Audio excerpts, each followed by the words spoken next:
Welcome, everybody, to another episode of the Do Hard Things podcast. I'm your host, Jay Teague, certified high-performance coach, transformational mindset coach. And in this episode of the podcast, I have a great conversation with someone that inspires the hell out of me. His name is Ryan Michler.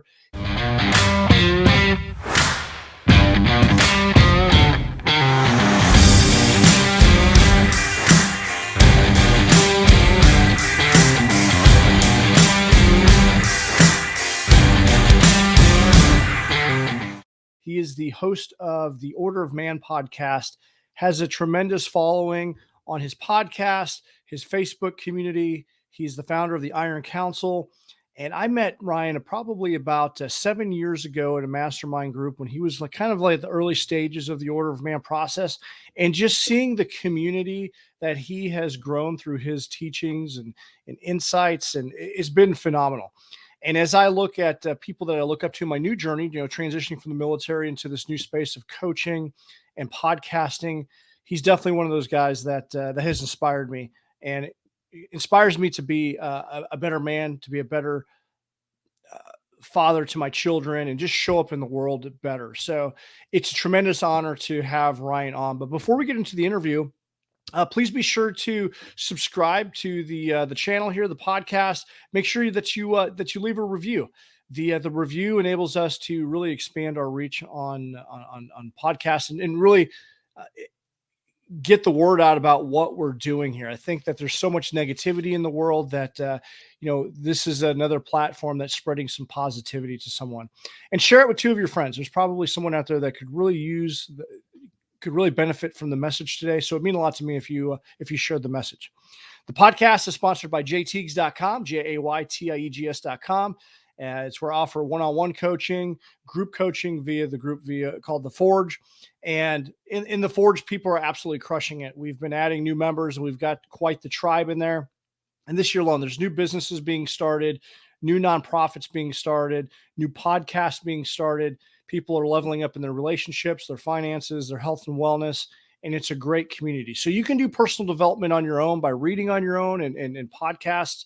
But if you truly want to level up, the mastermind concept of 2 brains are better than one. When you get in a community of growth-minded people and there's no BS, there are some personal growth and development Facebook pages and groups that are out there. But when you're in a group of serious people, it really does weed out the interested people that just show up and armchair quarterback and aren't really in there for the right reasons, versus the ones that truly are. When you have a true tribe of people that you can count on and clap when you win, and share knowledge and wisdom, you will level up so fast. I mean, it's fundamentally the reason that I'm here doing the work that I'm doing today. And I created my own group with my own methodology. So if you don't join the Forge, then join another group, but give the Forge a try. So what else? We offer workshops. There's going to be adventure coaching next year. I'm going to be hosting events. So we're going to continue to expand the Do Hard Things community. And be sure to grab some merch from the Do Hard Things shop. We've got some hoodies over there. We've got t-shirts. We've got hats. So go ahead and go on over there and sport your Do Hard Things gear. Show the world that you do hard things. And in the near future, we're also going to have the Backstage Pass, which is going to be an exclusive community for those that are fans of the podcast. So be on the lookout for that. If you haven't subscribed to the newsletter, go to jtiegs.com and sign up for the newsletter. I send out a weekly newsletter with updates of what's happening in the community, future events, and basically 3 things that I've stumbled on. Usually a lesson that I've learned or a teaching. Maybe it's a cool new app or feature, or a conversation. Maybe sometimes it's something funny, but there's three things that I drop in there that could be useful to you and give you maybe a little bit more of an in-depth into my life and what's going on, and keep you up to date on the Do Hard Things community. So, all right, let's talk about Ryan Michler. So Ryan Michler, as I said before, is someone that's inspired the hell out of me. And, we talk about the importance of developing a growth mindset, which enables us to be better leaders, parents, have better relationships. Ryan Michler is a husband, father. He's a veteran of the Iraq War, founder of the Order of Man. Ryan was raised without a permanent father figure and has seen firsthand how a lack of strong, ambitious, self-sufficient men has negatively impacted society. Ryan believes that many of the world's most complicated and challenging problems could be resolved if men dedicated themselves to becoming more capable husbands, fathers, businessmen, and community leaders. So it's now become his life's mission to help men across the planet step more fully into their roles as protectors, providers, and presiders over themselves, their families, their businesses, and their communities. His podcast, Order of Man, has been downloaded over 20 million times.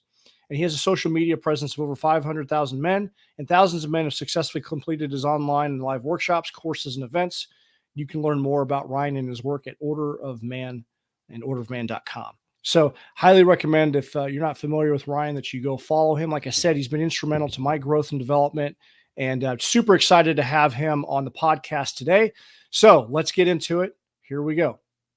All right, welcome everybody to another episode of the Do Hard Things podcast. I'm your host, Jay Teague, certified high performance coach, transformational mindset coach.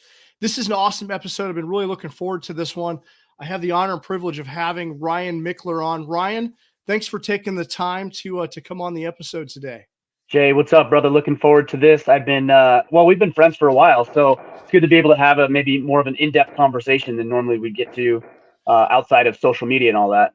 Yeah, we had run cross paths in, I think I first met you in the Lion's Den, Sean Whalen's group, when you were initially getting everything started. So I've been watching you kind of from the sidelines, grow your Order of Man empire.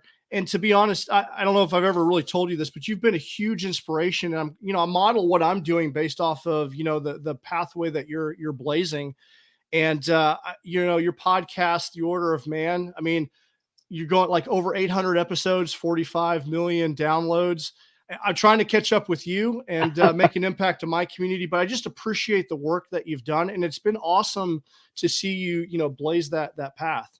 Yeah, thanks, man. It's been an exciting ride. I made a post this morning because we did an event about 2 months ago, and just I'm not surprised necessarily.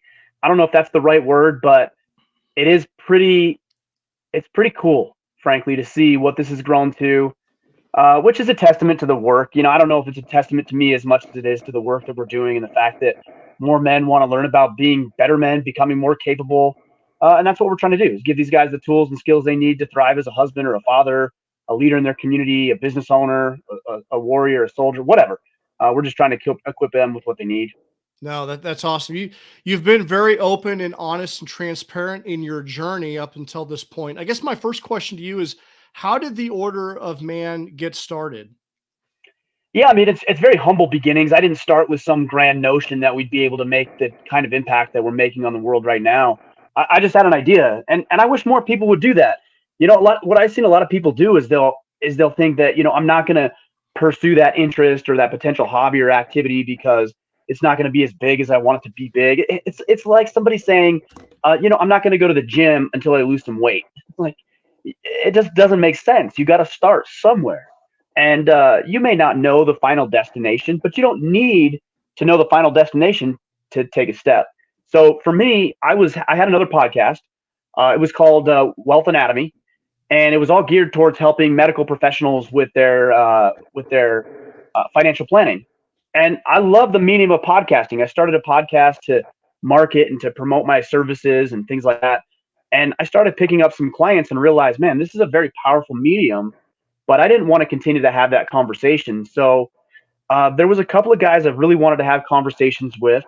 And I thought, this might be a powerful way to have one-on-one coaching with these guys if I invite them to a podcast geared towards giving men the tools and resources they need to thrive. And from day one, I think that first day that we released the podcast, we had more downloads that day than we had ever had with the previous podcast, Wealth Anatomy. And I realized very quickly we were onto something. And, over time and organically it grew, and I was still doing my financial planning practice and doing the Order of Man thing on the side. But that gradually took up more and more of my time, and it started to exponentially increase. And so, what you see now is, like you said, 45 million downloads, 800 plus podcasts. We've done probably 20 events or maybe even more at this point. And that all started with just being interested in podcasting and having conversations with good guys that I at least interpreted to have some information that might help me lead my family and business and community a little better. Yeah, you mentioned the podcasting being an incredible medium. I mean, this humble podcast is slowly growing and gaining momentum. And for me personally, I've learned so much. I've been able to connect with people, the conversations that are being had because of the conversations. It's really powerful. And it's awesome that you started off, in one niche, and then you transferred it to something else that was more meaningful to you, and it's making obviously a huge impact on people. Now, why are you helping men? What is it about the things that have happened in your life that enabled you to identify that, hey, men are kind of falling short here. They need some help. What? Yeah, it, the way it's perceived, or at least portrayed, is that men, need help and they can't do it on their own. And that's not really the case. I think a lot of guys can figure out how to live and lead a more effective life. But I do think there is danger in the lone wolf mentality, which is what a lot of men have embraced. If you look around, for example, in modern culture, pop culture, even entertainment, you see guys like James Bond and Jason Bourne, and even the Marlboro Man. Like all these guys who are what we interpret to be as the epitome of masculinity. And there's one thing all of them have in common, and that's they all work alone. And so we think, well, that must be the way to do it, and it really isn't. Biologically, we're hardwired to work in tribes, to work in gangs, to work in packs. And if we do, then we magnify our results. It's not 1 + 1 = 2. It's, 2 × 2 = it's exponential growth. And that's what I'm trying to do, is make sure that the guys have a space where they can work and challenge each other and hold each other accountable, so that we are working together like we have been since the dawn of man. Now, why am I qualified to lead a movement like this? I don't know if qualified is necessarily the right word. I don't consider myself the epitome of masculinity.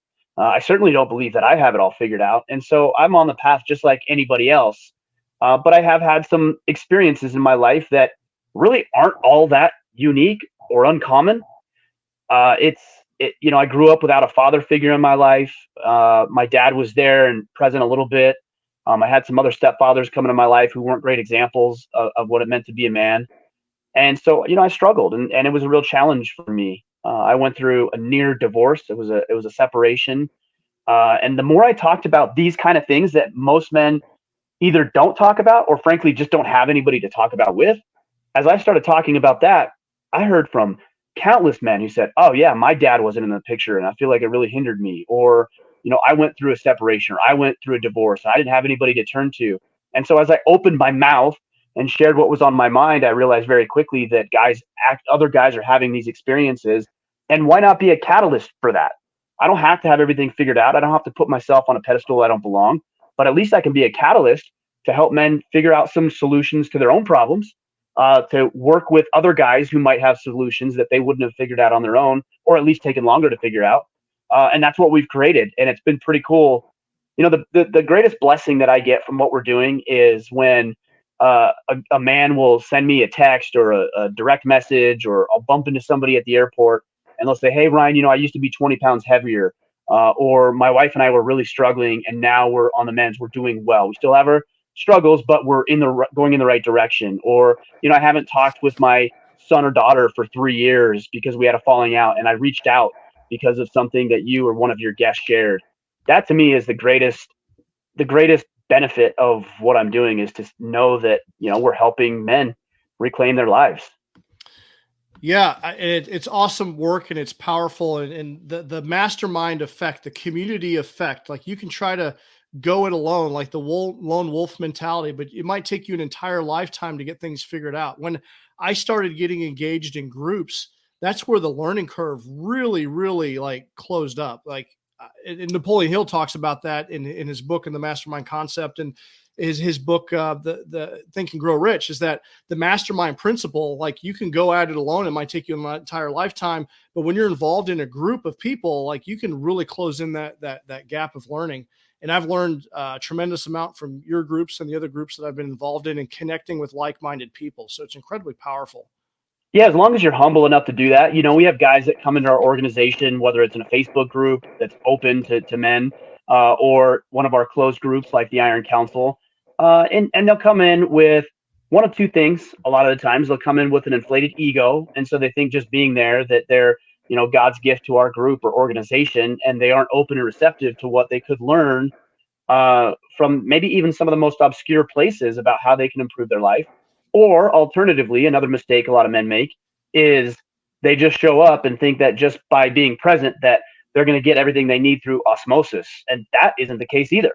You got to be engaged. You've got to assert yourself. You've got to put yourself in uncomfortable situations. You've got to ask questions. You've got to be receptive, and then you have to apply. Showing up isn't really like the old adage goes, half the battle. That's like the ticket to entry. Like, congratulations, you're in the arena now. What are you going to do, right? And that's what I see a lot of guys struggling with, is they think just showing up is part of the deal. And I think part of that is because the bar in society has been set so pathetically low, right? Like, I mean, we have things like the body positive movement, for example, and all this kind of stuff that makes people want to celebrate their mediocrity. And I think we as men know that we aren't as good as we could be. We aren't as good really as we think we are. And we're not comfortable settling for what society tells us is, adequate or exceptional. It just isn't. So you got to show up and really, really put in the work, wherever that is. Yeah. Doing the work, not just show up and being present. You got to actually roll up your sleeves and get in there and do it. And that's not easy to do. The personal growth and development work that's required for change is not easy. Hence, do hard things. It's like it's the mantra is like, you gotta do the things that are uncomfortable if you want change and breakthrough. Well, and I think we have to be careful of saying what is easy and what is hard, because a lot of times we'll say, well, it's not easy doing that thing. But is that really the case? No, not necessarily. Is it hard to get up and speak in public? I mean, if you make it hard, yeah. Or if you say, no, I got this, I can do this. This is the first time I'm doing it. I know I'm not going to be as proficient as I would like, but I'm not going to make it a bigger deal than it needs to be. And I'm going to go up and I'm going to pitch my ideas or my concepts and really strive to serve somebody else. And I got this, or showing up in a group. Is it really hard to introduce yourself or to ask a question that's been on your mind? If you say it is, then it probably is. Or alternatively, you can not blow it into something that it isn't and just do it. Just deal with it and just embrace the fact that you're there. And, 99% of the population isn't willing to even go that far. Yeah, a lot of the things that we perceive as hard is really just bullshit. It's really not that hard. Is it hard to ask a question? Harder. Yeah, we're making it harder. But we do that for a reason. I think a lot of the times we make it harder to excuse ourselves from doing the work, or to give ourselves an out when we don't perform to our expectation. Right. So if it's complex, a lot of times I'll share a concept or an idea about something. And inevitably I'm met with people who say things like, well, Ryan, it's not that simple. Well, is it though? Like, is it really as complex as you're making it out to be? Or are you making it more complicated than it needs to be so that you have an excuse not to do it? Well, like I tried, I wanted to do it, but it was just too complex, or it's just meant for some people. No, that was your own limiting belief that made it harder than it needed to be. Yeah, sometimes there are things that are complex, and other times things are pretty straightforward, black and white, and not a whole lot of things to them. Yeah, we definitely get paralysis by analysis, or overthinking things, or not taking action because we want it to be perfect. I saw your post the other day. You're traveling here. You got a really powerful podcast. I saw your post the other day where you're obviously in a hotel room or something, and you got your laptop and you're recording a podcast. It's like, you don't have to make the shit so complicated. It's just taking action and do the thing. Well, I'm here right now. I mean, not right now. So yes, I'm traveling. We're leaving tomorrow morning, but I'm in a guest bedroom of my in-laws' house. And I've got a little table that they had in their main room there. And I said, hey, can I use this and put it in there? Shoved it in the closet right here above me. I've got a lamp that I just took the lampshade off because I needed some light on my face. And, this is the space. I did bring my microphone because it's important to me. But like, anybody can do this. Yeah. But everybody will use it as an excuse. Oh, I can't start my podcast because I'm traveling this week. Well, I mean, I don't know how many people are going to see this, but I know the podcast I just recorded the end of last week is going to be viewed by hundreds of thousands of men, with somebody very influential. And, here I am in this less than stellar place, but it works. It's fine. It's just do it. That's the most important thing. This podcast will be viewed by millions at some point. I figured. We're going to get there. I know you are. I know. I have no doubts. But no, it's about, trying to, it's ego getting in the way. And there's a lot of little factors, but it's really not that difficult. Like you said, you can start a podcast today. You can download Anchor on your phone, and with the equipment that you have, just start putting out value and people will listen. and we just get in our own way. Yeah, I think it's also fear. But, to your point, fear is also an ego thing. Like if you get to the root of why people are afraid, yeah, now sometimes fear is just self-preservation, right? If you're walking on the edge of a cliff and you're afraid, that isn't ego speaking. That's, I don't want to die. But the majority of the time, it's just your ego. So, for example, we'll go back to the public speaking thing. You've got a great opportunity to go speak to 100 entrepreneurs about a particular subject that you got invited to, and you're so afraid of doing it. Why? Because you're afraid of what you're going to look like. You're afraid of what people are going to think of you. You're afraid of how you're going to be perceived. But all that is self-centered. It's all egocentric. Because really what you should be worried about, and I'm not saying I'm perfect at this, but your main concern is not how you will be perceived, but your main concern should be, will people be served by this? Because isn't that the point of speaking in public? To give your audience a message or a bit of information or a solution to something they're dealing with. And if you really had their best interest at heart, you'd be less worried about how you're going to be perceived and more worried about, are they going to get what they need, and what do I need to do to ensure they get what they need? That's the better motive for speaking in public, not propping yourself up. And not ironically, if you do that, then you are going to come across better and people are going to think more highly of you, and it's just going to be a better way of performing. Yeah, absolutely. No, that's great insights. And it's a problem for a lot of people. They just need to get over it. And that's the answer. Get over it. Like one thing a lot of people will say is they'll say to me, Ryan, how do I overcome procrastination? You stop procrastinating. Like the answer is in the question, right? Or they'll say, how do I stop overthinking things and make better decisions? You make decisions. Yep. And then you become comfortable with it, and you evaluate whether or not the decision you made was the right one after the fact. And then you make different decisions based on that feedback moving forward. But if you're afraid of something, or something's getting in your way and you can feel that block in the way, the answer is in the question. You have to do the thing that you're afraid of. I think Jordan Peterson said something to the effect of, the thing that you're looking for, and I'm paraphrasing and I'm going to butcher it, but the thing that you most want can be found in the place you least want to look. Yeah. Right. So if you're afraid of talking to women, then you need to talk to more women. If you're afraid of speaking in public, you need to look for opportunities to speak in public. If you don't like the way that you look physically because you've got an extra 30, 40, 50 pounds, then you need to go to the gym and lose that weight, or you need to eat better. The answer is found in the place you least want to look. And we know that because if you already looked in that place where the answer was found, you would have already had the solution to your problem. But Ryan, when I go to the gym, everyone's looking at me, so I don't want to go. I don't think anybody's looking at you. I think they're looking at themselves at the gym. That's why they put those mirrors in there. So everybody, look, you and I do it too. I stare at those mirrors. I'm like, damn, I look pretty good in this mirror. But I'm not, Jay, looking at you. I'm looking at me.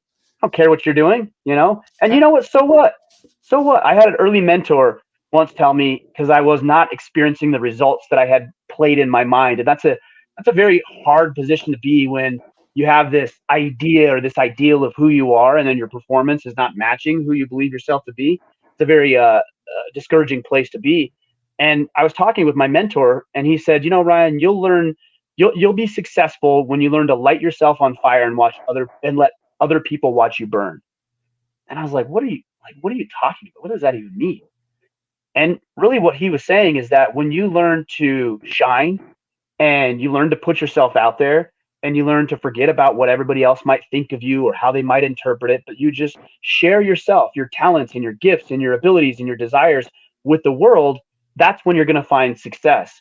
And we live in this incredible time where the barrier to entry to success is so low. It's so low. I mean, think about, I've had some incredible guests on the podcast, guys like Andy Priscilla and Jocko Willink and Matthew McConaughey and Dan Crenshaw and Ben Shapiro. I've had over 350 incredible men on my podcast. 20 years ago, I would have never had access to guys like these. But I do today because I have a Twitter account, I have Instagram, and I have Facebook, and I have, a microphone that I could buy on Amazon that will literally be delivered to me within a 24-hour window. Maybe a little longer with the supply shortages, but you understand the point that I'm making. Yep. There's no excuse at this point anymore, which is actually very scary for a lot of people that they don't have any excuse to fall back on. So they're like conjuring up all sorts of weird excuses that just don't play out in their minds. Yeah.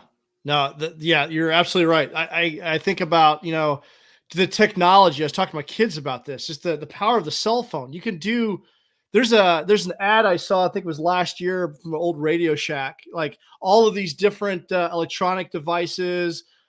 It was like, I don't know, hundreds of thousands of dollars if you bought them all, but it's all like in your cell phone, and you can just turn that thing on and share with the world. And like you Yeah. said, your message, and that being vulnerable and sharing that, it's a powerful thing. And you can, like you said, really grow an audience and really be able to help people by sharing that, because I think people need to hear the message. Everyone is trying to live up to the highlight reel that is social media.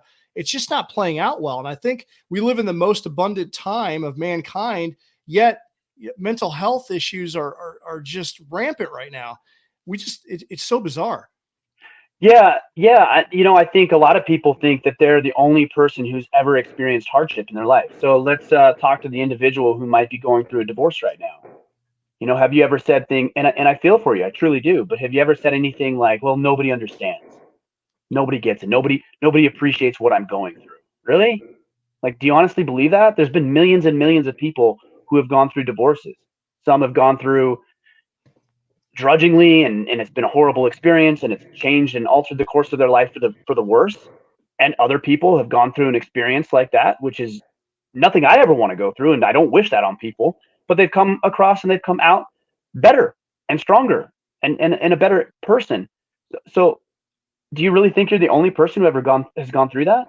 Of course not. And all these people on Instagram are just like you said, posting their highlight reel, talking about how wonderful they are, and how they're going all the vacations, and they have the house, and they have the car, and they have the wife, and they have the dog with the 2.5 kids and the picket fence. And really, I know from experience, because I talk with some of these people, that there are some demons that even the people that you think are at the high of the high are dealing with, and you have no idea. You're not an island, but you do need to open up, and you do need to share, whether that's therapy, whether that's having a band of brothers or sisters, or having a mentor, or being part of some sort of membership group. Like, you need to have people in your corner that you can have real conversations with, so you're not living in some fairy tale land of Instagram, but you're living in the real world where we all deal with shit, and we're trying to overcome it together is better than, I think, going at it alone, to go back to what we were talking about earlier. Absolutely. And that's why I think the Order of Man is a fantastic outlet for other men. And there's other groups out there for a variety of people, and you need to get connected. Only 10% of people engage in personal growth and development work. Most people are Hmm. out there flapping. And I just look back at my education. Like, I spent 12 years going to elementary school and high school, then all of my education in, I've got a bachelor's degree and a couple master's degrees, and no one taught me how to have a conversation with my wife and engage in my relationship, or be a good father, or just general life skills that I needed. And I felt like, not having a father growing up really set me behind it. I never, in a formal setting, no one has these conversations or talks about these things that are incredibly important to talk about. I agree. I agree. That's why things like podcasting and these movements that of course you have available, and coaching is so crucial. It's just something that just wasn't as readily available. And like I said earlier, we live in an incredible time, but it's only incredible as long as you tap into it. If you Yeah. continue to do the same things you've always done and hope that you're going to experience different results, that's going to be a rough life for you. So Yeah. if you're not feeling like are where you want to be, then it's like a formula. If you have this long drawn out calculus type formula, and at the end of the equation you keep coming up with the same answer, well, you got to change a variable in there.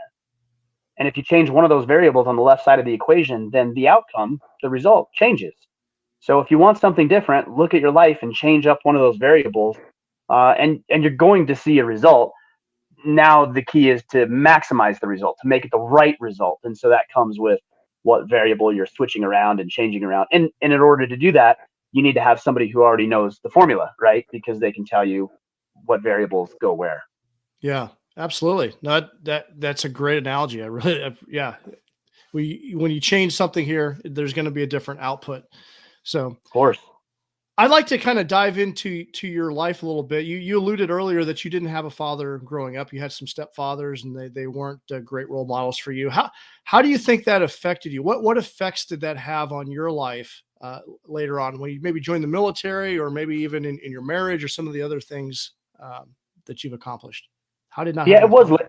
it was later on, because when you're in the moment and you don't have anything to compare your life to, you don't know any better, right? Like, how many people have you talked with that maybe were pretty poor or broke growing up, but they didn't really know it, because how would they know it unless it's a game of comparison to somebody else, right?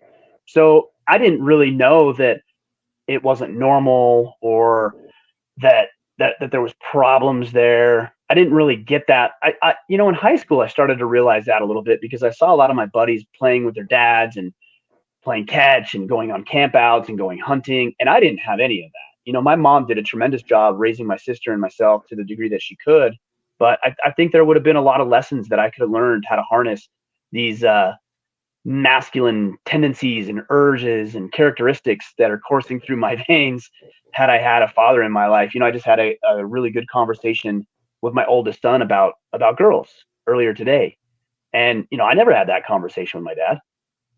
So I was left to figure that stuff out on my own. But, it really didn't manifest itself until I got married and started having kids of my own. And I was lost, man. I was so confused. I had nowhere to turn. I had no outlet. I had nobody to talk to about it. They were there, but I just didn't put forth that effort. And I never learned those lessons. And I never saw how a good father engages with his kids. I never saw how a great husband engages with his wife. I just didn't see that. And so, naturally it spilled over into the separation I alluded to earlier. And man, it was rough. And I had to learn some things. And the things that I learned are the things that I share through our movement. And I'm still learning. And people are still teaching me. And it's been a good ride. But yeah, to answer your question succinctly, it was a lot of just frustration and just a feeling of being lost Yeah. in, a dark room without a light or a guide to show you how to get from point A to point B. Yeah, I found myself there as well, not having a father. I ultimately stumbled into the military. I knew that was the way, that was going to be my way out. I knew I needed something, some direction, some sense of purpose.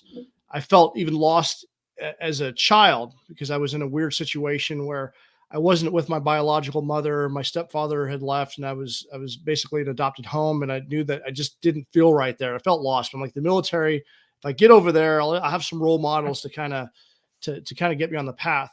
And that was very, very helpful to me. But later in my career, this is probably about 10 years ago, I felt lost again. The military, I was going for that honeypot of retiring from the military, not knowing what I wanted to do beyond the military, not having clarity. My relationship wasn't going so well. And I attribute that to my own, just not knowing, and not knowing how to, not having a role model or someone to talk to, and not having the knowledge of what I should be doing. Got myself into a dark spot. And it's ultimately, I think, that's how I ended up in the, Sean Whalen's group, and started, I stumbled to these mastermind groups because I'm like, I need to change something because this just isn't working out.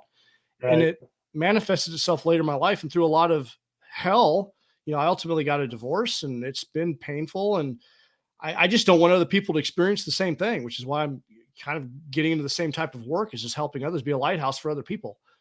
Yeah, I think you're right. I think if we have learned some things along the way, then we have at least some sort of moral responsibility to enlighten others as to what we've done and what's worked and what hasn't. And hopefully some of that light that we shine will illuminate a path for them, and they can see the demons, and they can see the holes that they might step into, and they can see the path that will keep them from running into those demons or stepping into those pits.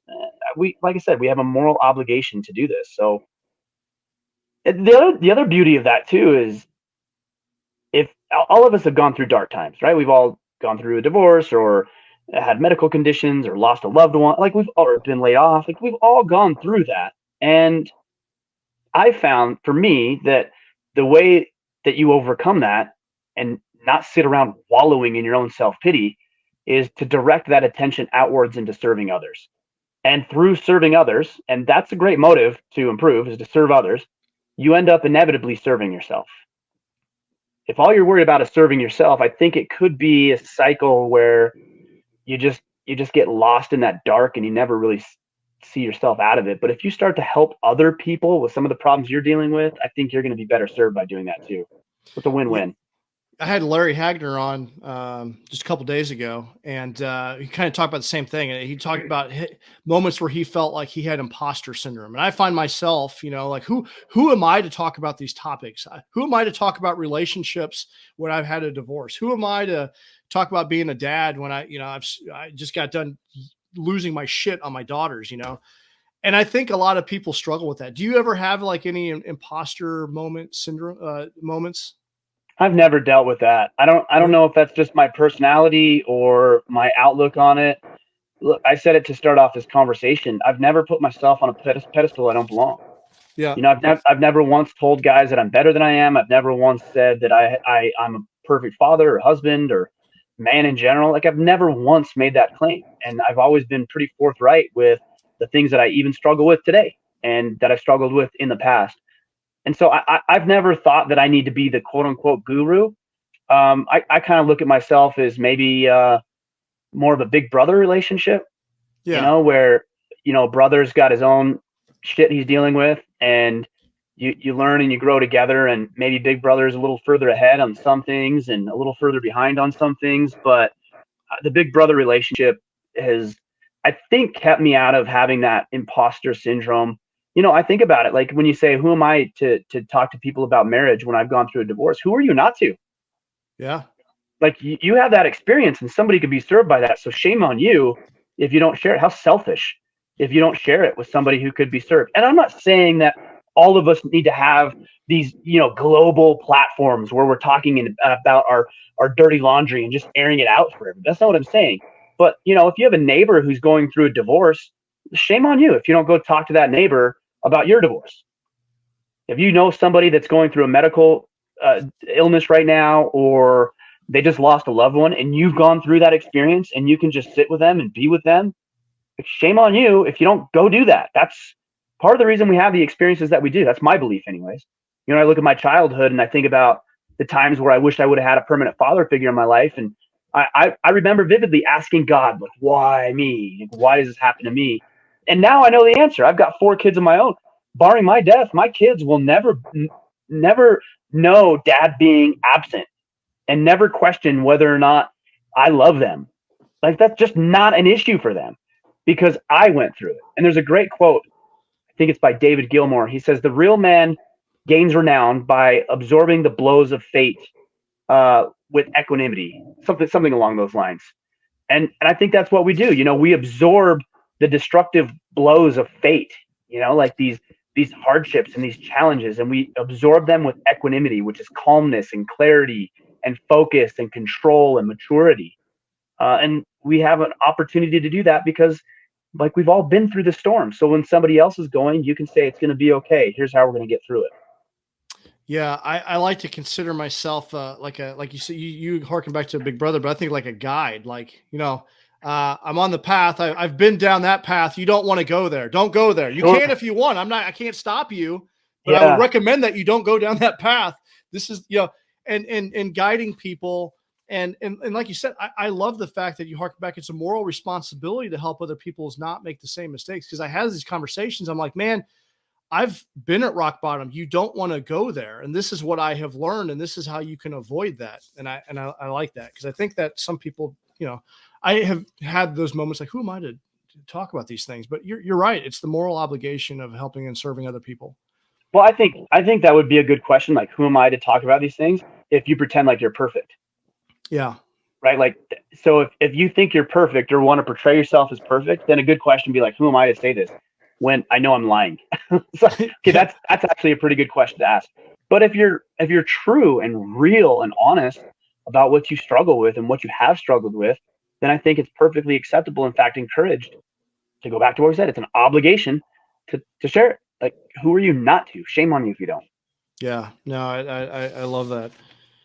So let's talk about your book, Sovereignty. I really love the book. It was an outstanding perspective from you on the topic of, sovereignty. And man, could you, I guess, just tell us a little bit about what sovereignty means to you, just a little bit about the book, why you wrote it, and some of the key takeaways.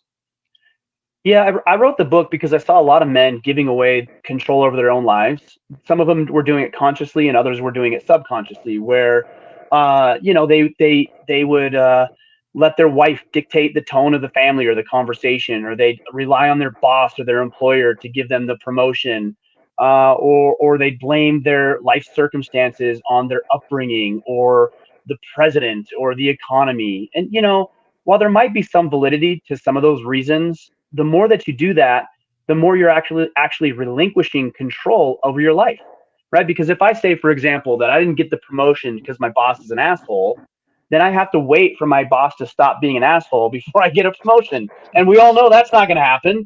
Like, he's probably going to continue to be that way. He has been for a while, so odds are that's going to trend that way. So sovereignty was really about letting go of the excuses, letting go of what other people were doing in outside circumstances, and really wrestling back the control and autonomy and authority over your own life. And so there's a lot of different ways that we talk about doing that. We talked about a code of conduct and principles to adhere to and to embrace and to live by. And we talked about creating a battle plan, which is a tool that we use to help people know what the direction in life, and then take action towards that thing. So yeah, it did really well. The book did really well. And I think it's a testament to the fact that men want control over their lives. They just may not entirely know how to establish it. And that's what that book was about. How do you think that, as you coach and work with men, like, what do you think the most common, we talk about men giving away and shirking responsibility and things like that. What are the most common issues that men are having these days? Well, there's definitely a lot of confidence issues. I see that as being a big issue for men. Lack of confidence in who they are. And then the way that it manifests itself is into this nice guy mentality, which I equate with just a passive way of living their lives. They don't want to ruffle any feathers. They don't want to potentially rock the boat or get into any sort of confrontation. And so it leaves these guys not doing things that could serve them well. Like, they won't go ask for the promotion because they're worried, it might be confrontational and the boss will turn them down. Or they won't ask a woman on a date. You'd be surprised at how many guys will say that. I just had an email or message the other day, and a guy said, "Hey, I've got this woman that she's a friend of mine. I think they had met at work or something like that, if I remember correctly." And he said, "We've been friends for about a year or so, and he's got some feelings, some romantic, at least interest or feelings in her. And he was asking if I think he should ask her out at the risk of losing the friendship." I'm like, really? Like, that's an issue? Of course you should. Of course you should ask her out. But that's not an isolated question. I get that one a lot. And these guys are just so passive and so timid and so afraid of everything that they won't go do what they know they need to do. Ask for promotion, start a business, ask a woman on a date, and just assert themselves into situations and into life in general. And I think a lot of that stems from a confidence issue, which I alluded to earlier, and basically just not doing what you should be doing. Everybody knows. You already know. We talked about earlier. If you want to lose weight, you have to eat better and go to the gym. But that's not a surprise. Are there people who really don't think that? It's funny, you could put something on Facebook or Instagram or Twitter or whatever, and you could put like a transformational photo, like, in the past 5 years, I've lost 30 pounds, and here's before and here's after. And people will ask you how you did it. Like, really? Like, is that a serious question? No, it's not a serious question, because you already know the answer to it. And what they're looking for is, well, what specific diet? Well, what diet are you doing now? Well, I eat everything in sight. Okay, well, stop doing that. Like, try that, and then we can worry about keto or keto or whatever, and paleo and low carb and all. Like, just stop eating everything for a minute, right? But we're looking for those complex solutions to weasel ourselves out of the results that we should be living and embracing. Yeah, complex. Like, I love your battle plan because it's simple. It's basically the core 4 aspects of your life. What specifically do you want to achieve in 90 days? What daily tactic are you going to do to execute? In the High Performance Academy, we have this 1-page productivity planner. So as I work with clients, all these things going on. It's like, what are your 3 projects, next 5 moves? 3 projects, 6, 5. 1-page daily planner is all you need. We don't need complicated. The more you complicate it, the more you overthink, the less action you're going to take. Keep it simple. Keep it simple, stupid. And, yeah, but people think that if it's simple, they're like, oh, if it's simple, it must not work. Well, have you tried it? No. Couldn't be that easy. Well, just try it. Yeah. Like, try it for a week. Try it for a month. If it doesn't work, you can always revert back to what you were doing before. That's easy. Yeah. But if it does work, then maybe you can be proved wrong and you can actually experience some measurable success in your life. Yeah, absolutely.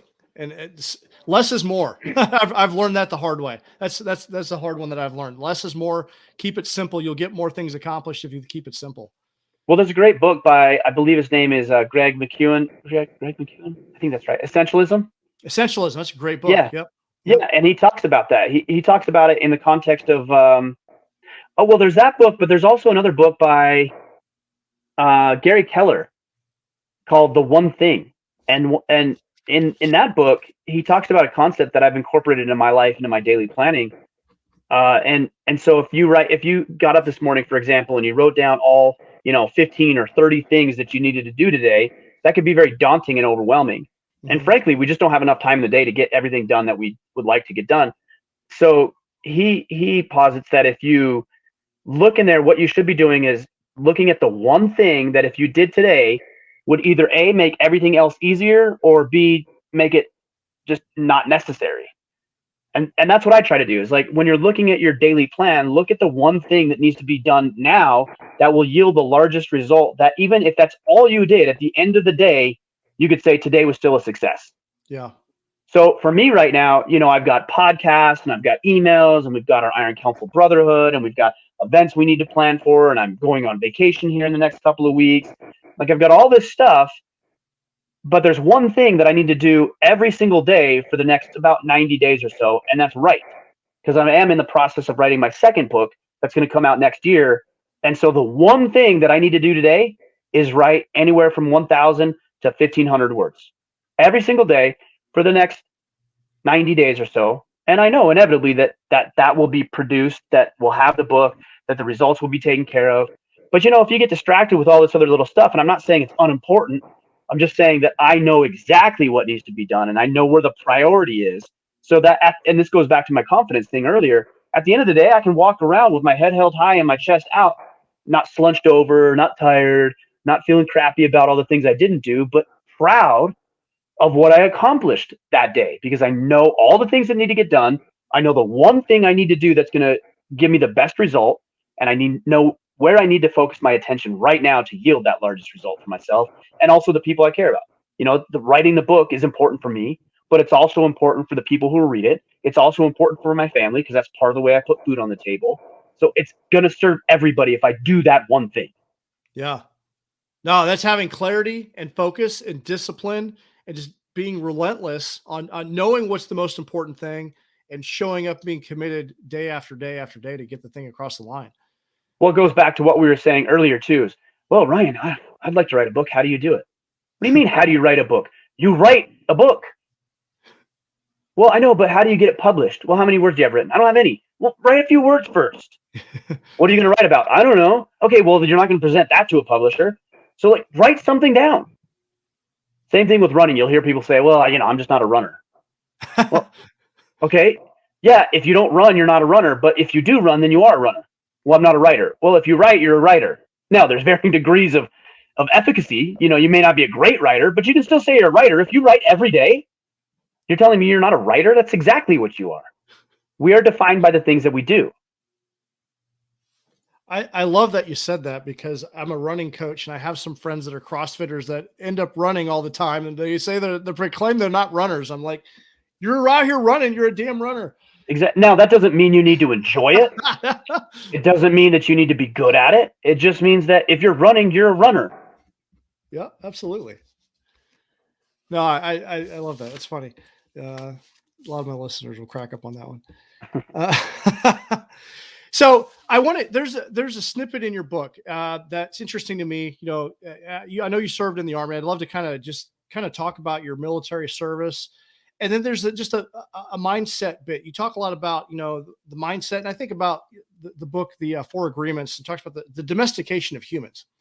And something that I've struggled with, and one of the things that have kept me in the military for so long, because I didn't have clarity on what I wanted to do next. I was just inevitably good at this, but that I finally retire after 26 years next year, and I've found my new path.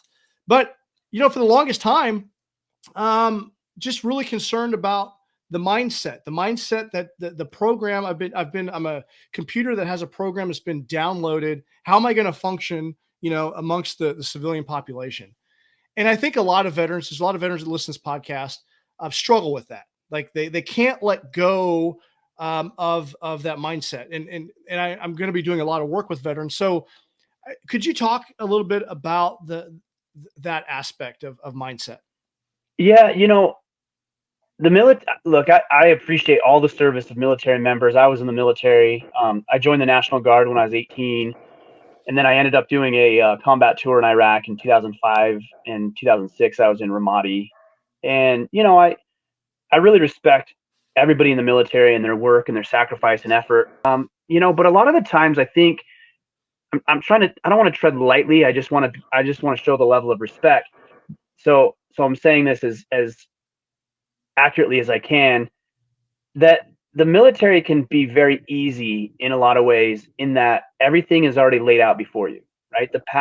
Like you have your orders, you have your directives, there's a standard operating procedure for taking a crap, let alone every other thing that you need to do. There's a standard, this is the way that we do it. And in a lot of ways, it's really, really good, because all we need to do is execute the script, right? There's a script, do it. And your ability to do the script determines if you're a good soldier or not. And that works really well in the military because the structure is there. That does not work well in civilian life because there is no standard operating procedure. There's no chain of command. There's nobody telling you what to do, where to be, how to look, what clothes to wear. Here's the proper uniform. Here's the standard for the way that there's none of that. But that doesn't mean that you can't create it. And that's what you need to do. So if you've been in the military and you've got these standard operating procedures and the ways of doing things, and you've been in service for 20, 25, 30 years or less, those are all wonderful things. Well, now you know the value of the standard operating procedure. So when you get into the civilian world, create those standard operating procedures and hold yourself to those things. So for example, you might, as part of your standard operating procedure is what time you get out of bed, what time you go to bed, how you get out of bed. Like, what's the first thing to do? You check your phone, or do you get up and go work out, or do you change? Do you have some water? Like, what is the first thing you do? Write it down, come up with a system. The military does it. You should still do it and create that new standard operating procedure. And then how do you plan out your day? This is how I plan out my day. It goes everywhere with me, including when I'm on vacation like I am now. This planner is still here with me because this is part of my standard operating procedure. If I deviate from this, then I don't produce the results that I want. And I'm not okay with that. So over the past, we've had Order Man for 7 years. Over the past 7 years, I've really been trying to systematize every aspect of the business, every aspect of my life. And, I'll tell you, even when I go on vacation like I am now, it derails me a little bit because it's outside of the standard operating procedure. But I created it, not somebody else. And that's the only difference there needs to be between military service and your civilian life. I love that. I mean, you hit the nail on the head. You understand the value of a standard operating procedure. So why not just create one for yourself and stick with it? That's it. Exactly. That's it. Keeping it simple. Yep. And then executing on it. And, when you're doing that, write it down. So I've got all sorts of files on my computer about everything from how to host a podcast to how to upload a podcast to how to make a social media post to when to make a social media post. And I document it all because, well, for two reasons. Number one, I knew even when I started Order of Man that at some point I would have other people helping me. And I figured if I created a standard operating procedure for these systems, then I could just take that standard operating procedure and I could hand it over to somebody else, and they would be able to go through it and pick it up fairly easy. So it would make my training a lot easier. That was important to me. But then also it was important because I could go, line by line. I've always got a notepad with me, and I could go line by line and say, okay, well, like step 1, step 2, step 3, those were all effective. Oh, but step 4, we got a little bit of a bottleneck there. or that could be more efficient. And so I would experiment and I would swap those things in and out to create this really, really powerful system for living my life over time. Yeah. And I just taking the notes and trying things and systematizing. I think you're only as good as your systems. Even on your worst day, you can still follow through your own little checklist and get things done. Yeah, and that's the beauty. It's very I don't want to say robotic because I don't want to put military members into that camp necessarily, but it allows you to just to follow the orders and follow the directives. That's it. And then if the directives and orders aren't working, you tweak them, but you still follow them. That's imperative. Yeah. Well, it's like a checklist. Aviators, they use a checklist.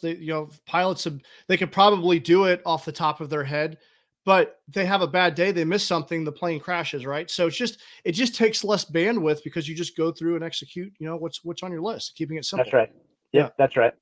So no, I like that because I think a lot of veterans, they get out, they think that they can't, for whatever reason, they can't create their own SOP, and they struggle with that. And I think it's important that they create that for themselves.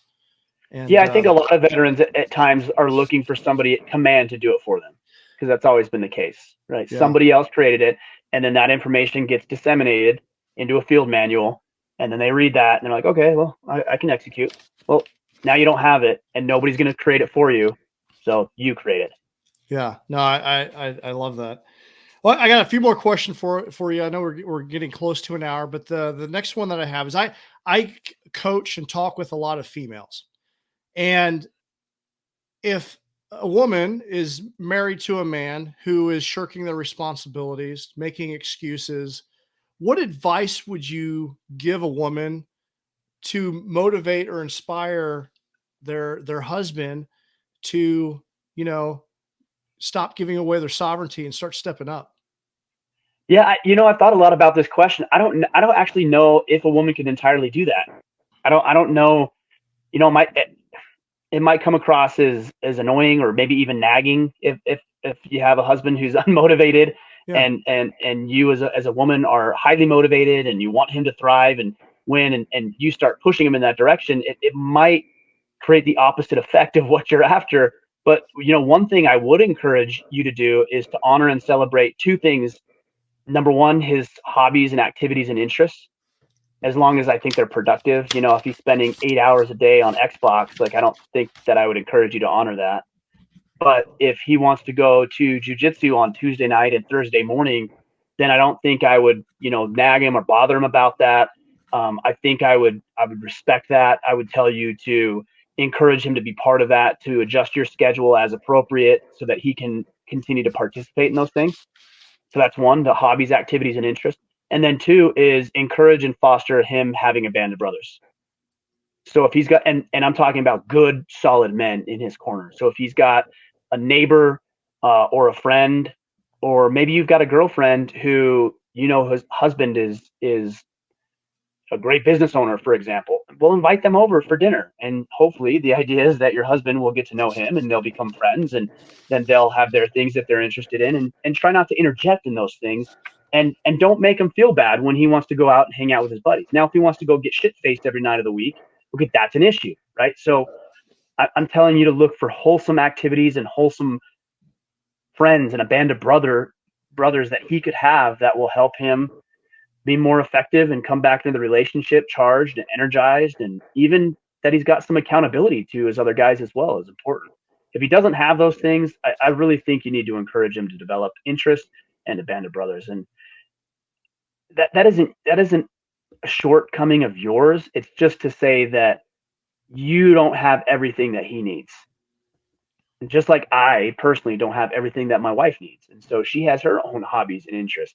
She has girlfriends, and she has her mother and her sister. And I encourage that. I didn't always. There was a time where I didn't, but I do now. And I know that if she engages in those things with those people, that she's going to come to the relationship better than she left it. So that's what I'd say.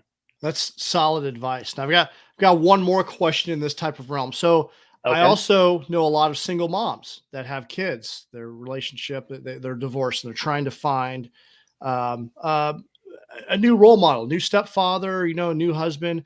what advice, because I know there's a lot of single women out there that are struggling, what advice would you give a single mom who's struggling in the dating realm to try to find a good quality mate and stepfather? Look, I don't know about the dating realm, and I don't know, just based on your situation, if that's even something that you should be actively pursuing. Again, depending on the situation, because that might create some other problems. You know, if you're not ready to date and you think, well, I just want to find a good father for my son, like I don't know that that's a great motive for getting into dating. I think your time would be better spent working on improving yourself, and then when the right man comes into your life, then you know you can pursue that. But if you're looking for a role model for your son, I think is what you're asking, Jay. What I would suggest is to get your son into competitive sports or youth mentoring type situations. So whether that's and I'm going to say it this way, a all boys Boy Scout troop, that's important. It needs to be all boys. And I'm not a huge proponent of Boy Scouts, but maybe there's something at the community center, or maybe there's a program like Trail Life USA or something where he can be around other boys, not girls. There's a time and a place for that. This is not it. Other boys and men, but competitive sports also offers that. So basketball, football, wrestling, jiu-jitsu, lacrosse, soccer, tennis, golf, I don't care. If he can get around other boys in competitive sports with another man who is interested in improving him on the court and in his life, they're going to bring some dynamics to the table that are going to be very hard for you to acknowledge or recognize or bring to the table yourself. You know, we were at my two sons' football games a couple of months ago, and my second son, this is his first year of tackle football, and his coach really got after him about something. And my wife, I could tell, was really upset. And I said, just sit down, just relax. Everything's fine. And, you know, the coach got after him, and he should have got at. That's the point. You know, you got to get after him. You got to know it comes from a place of love, but you got to get after him. And so me and my son talked afterwards, and she came up to me. She's like, well, how come he always listens to you and your coach and not to me? I said, because we're men. He wants to be like us, not be like you. You know, that was not intended as an insult at all. It's natural that he wants to be like a man. So you got to get him around other men that are going to help shape who he is as a man himself when he gets to that point. Yeah, no, that's sound advice for sure. Thank you. I also want to say that I owe you an apology, because I remember when the Boy Scouts announced that they were letting girls in. I have triplet daughters. Okay. And when you posted that, I remember I had a short conversation with you about that, because I was actually pretty excited about it. The Boy Scouts, because I wanted my girls to be around positive male role models outside myself, and maybe I want them to be gritty, tough girls. I'm like, this is great. It ultimately didn't turn out to be good. It was not a good fit for the daughters. The Boy Scouts were not equipped to really deal with it, at least the chapter here. And it turned out to be not a good experience. And it really made me realize what you were saying, because initially I was thinking, you know, I think it's great that they're being inclusive, but looking back, I think it, like a lot of your teachings about having good male role models, there's a time and place where men need to be with men, women need to be with women. Yeah. And so I remember that, and I had that experience. I don't know that I ever came back to you and said, hey, I actually learned something from that experience. It wasn't great for at least our experience. Yeah. I mean, my issue with what happened during the whole, you know, and this is a couple of years ago now, I think, or a year or two. It's been a few now. Yeah. Yeah. Like, my issue was never that young men and young women shouldn't be together. I 100% think they should. You know, they should be friends, and they should be going on group dates and going to the football game and being in school together and participating in some of these activities together. 100%. And I also believe, and a lot of people interpreted what I was saying then to mean that I don't think women should learn these skills. It's like, I don't even know how somebody would come to that conclusion. You know, I think all of the skills that a boy would learn in Boy Scouts would be just as applicable, maybe even more so in a lot of cases, for our young daughters and young ladies. So that was never my issue. My issue was there needs to be a protected space so that boys could be with boys and men exclusively. And I also think there's a real need for women, for young women, to be with other young women and ladies exclusively. Because I'll tell you, the dynamic changes, man. You know, my oldest son is 13 years old, and anytime a little girl comes in, a young lady comes in, the boy's posture, they change, the conversation, like it changes. And it's actually natural. It's good. It should. Yep. But there needs to be a place where it can be just reserved exclusively for men, exclusively for women. We go do our own things, and then we convene, and life is just better that way. Yeah, I agree with that from my own experience. Yeah, I think a lot of people would, you know. So Yeah. as long as they didn't misinterpret what I was saying, which is that again, it's not about women not having access to some of the information. I think some people may have interpreted that as like me wanting to keep women down or keep them barefoot and pregnant. I'm like, what in the world? No, not at all. Or that they shouldn't be included in these things. No, it's that we need to have a protected space for young men, a protected space for young women, and then some spaces where it's co-ed. Yeah. And Boy Scouts wasn't one of them that I felt like should be co-ed. No, it didn't. At least our experience, it wasn't good. Yeah. Well, last couple of questions. I like to just dive into like high performance questions. You're a high performing person. So what does your morning routine look like? So it varies day to day a little bit because I train jujitsu 3 days a week.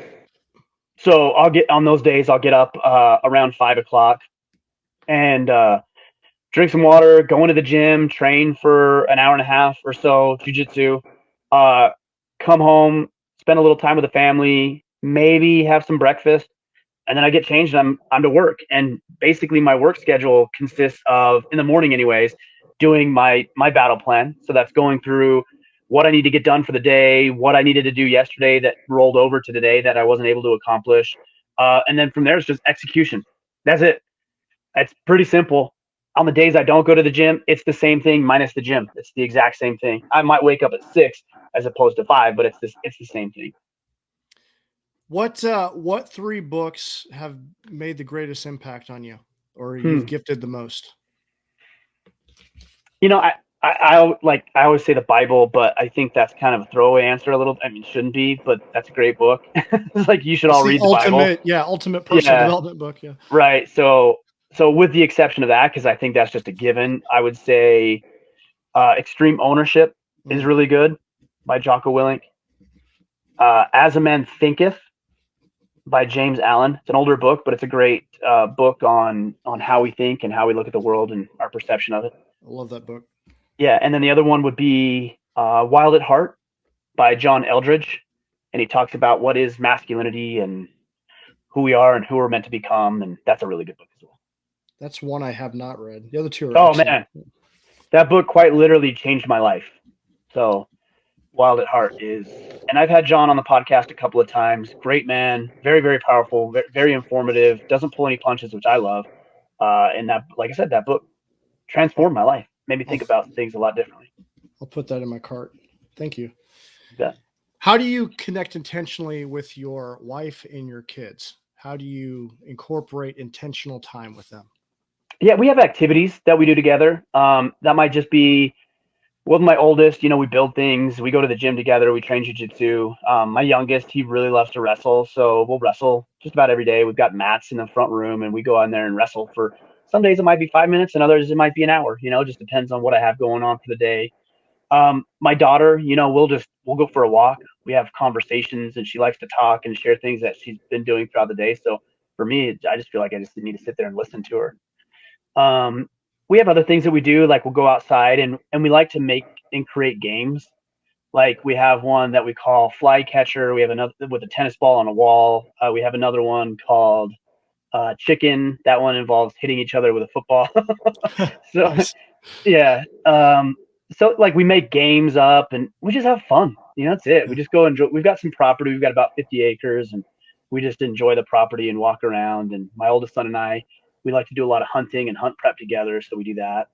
As far as intentionality with my wife, you know, every night we spend together. We're, with the exception of Wednesday night. That's her night and my night. So we do our own thing. But yeah, we have conversations about how the day was going and what she has going on and what I have going on and what changes need to be made and what's going well and what isn't going well. And we're very deliberate and intentional about spending that time together and asking each other those types of questions as opposed to just the surface level, how was the kids' day kind of thing. Yeah, no, that's important. These are the questions I always like to dig out of people. To what are what are their normal routines to help them Yeah. stay I think intentional. it's important to have that scheduled, but also spontaneity is good too, Yeah, because you don't want it to be so monotonous that it just becomes a chore rather than something you look forward to. So the more that you can mix it up, we like to go on little day trips or little mini adventures. We went to a place here in southern Utah called Grip, and it was like an American Ninja Warrior course that we went to. We played there for about an hour and a half or 2 hours. Things like that we just throw in randomly. So we read together. I tuck all the kids in every night. I think it's just being present, being intentional about it. yeah, no, it's awesome. So many times we're just running around. We live in close proximity, but we're not engaged because we're all engaged in screens. So doing things like that, playing games to detach, important. Yeah. Little moments like that, important. Well, I also know what to say no to, because I am very clear about what I want. I know that it's easy for me to say yes to everything by default because I want to be helpful and I want to be involved. And so I've learned to get very good at saying no and trying to decipher and figure out, what are the things I should be doing versus what are the things that I should be avoiding. And then when I say no, that frees up more time to be engaged with writing the book or playing catch with my kids or spending time with my wife because I have the space and the margin to be able to do it. Yeah, no, it's awesome. All right, so one final question. I always All like right. to hand the mic off to my guest just to ask me a question. What question do you have for me? My question is, how do you plan? Because you talked about growing this thing where millions of people were going to listen. So my question for you is, what is your strategy to get to that point? My strategy is to just keep creating great content, be real, raw, and relevant, have a great conversation that's relatable with people, have great guests on. I would like to have, guests that are famous and have a big following, but I will also want to have like relatable guests. I'm going to be writing a book, just social media presence and having some events and just trying to get the word out. We've got to do hard things, shirts and apparel, and just trying to spread the message that, people can do hard things. And, if you can incorporate the high performing habits of high performing people into your life will be better. And I think that there's such a need for it. There's such a need for it that the market out there is wide open. It's just a matter of delivering the content and getting people to wake up from the comfort of day-to-day society. And yeah, so that's the strategic plan. So Awesome. I love it. I like to hear that stuff because I want people to thrive and win and succeed. So it's good to know that you got something in place. yeah, no, thank you. And Ryan, thank you so much for taking the time to be on the podcast. How can people get in contact with you? On social media is the best. Instagram, Facebook, Twitter, all at Ryan Michler. My last name is Michler. Or if you like, you like podcasts, you're listening to this one, we've got our podcast called Order of Man. So you can search that wherever you listen to podcasts and you'll find one of our 800 plus shows at this point. Yeah, you definitely, if you haven't heard of Ryan Michler, you need to go follow what he's doing because he's doing some amazing stuff. The podcast is awesome. It's one of my favorites. Thank you, Ryan, for taking the time to be on the show. I will link all your contact information into the show notes. Go get his book, Sovereignty, and be on the lookout for the next book. What's the title of the next one? I can't disclose that just yet. I've got a publisher I'm working with, and they've asked that I keep that close to the chest for now. But we'll let everybody know very, very soon. Awesome. Okay, we'll be looking out for it. Thanks, Ryan. Thanks, Jay. Appreciate it, man. Yeah, for everyone listening, keep doing hard things. We'll see you in the next episode. All right, I hope you enjoyed that episode of the Do Hard Things podcast with Ryan Michler. Be sure to subscribe so you're notified of future episodes of the podcast. Please leave a review. They go a long way to expanding the reach, and they mean a lot to me. Thank you so much for listening to this episode of the Do Hard Things podcast. I hope that you got some tremendous value from the conversation with Ryan Michler. If you haven't already done so, please make sure that you subscribe so you're notified of future episodes. Please leave a review. They go a long way to expanding our reach. And please share this with 2 of your friends, as there's no doubt that there's somebody out there that could really benefit from this message today. There's so much negativity in the world. There's so much distraction. And, to be all honest, there's not that many people working on their personal growth and development. So there's no doubt that this message conversation today would resonate. And it would mean a lot to me if you shared it with someone that could actually benefit. So go to jteagues.com if you want to learn more about one-on-one high performance coaching. If you want to join the Forge and be around a community of like-minded people to level up. And be sure to grab some Do Hard Things merch. This is one of my favorite new quarter zips that we got with the Do Hard Things logo. I absolutely love it for running. Show the world that you do hard things. And so appreciate you. And we will see you in the next episode.